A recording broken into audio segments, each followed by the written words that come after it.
Today, I'm going to talk about a common way that the body reacts to being sexually assaulted. My hope is that you will learn a few things that can help you interpret the reactions that sexual assault survivors have about what happened to them.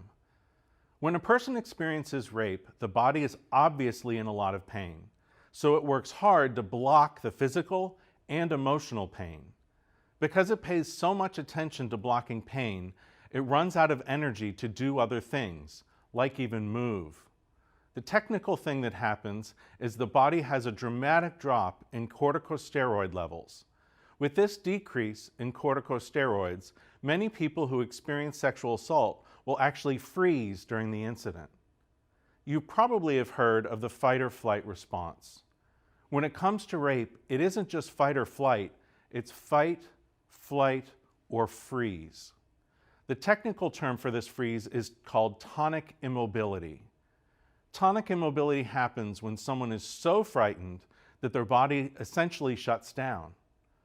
Often, the person is aware that they can't move, their body just won't let them move because it's focusing on other things. This freeze response happens in traumatic situations throughout the animal kingdom.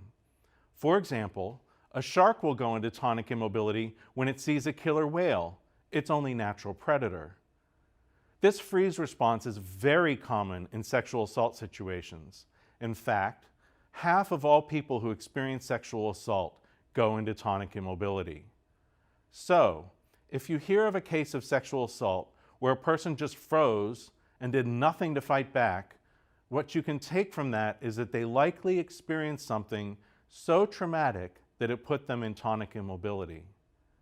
Interestingly, when you look at the research, more male survivors go into tonic immobility than female survivors. A freeze response occurs in 60% of the rapes of men.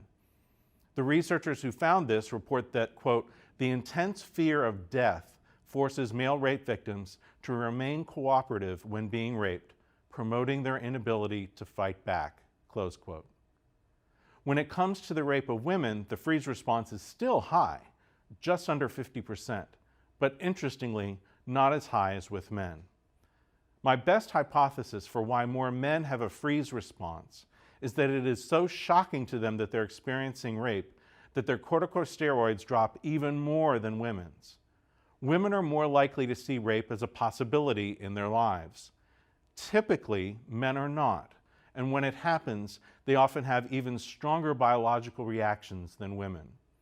The whole point here is to say that a freeze response is likely for about half of women and over half of men who experience rape. It's not a sign of consent, it's a sign of trauma. So the thing I hope you take away from all of this is that when someone freezes during a rape, it isn't something under their control. It's the body's natural response to fear.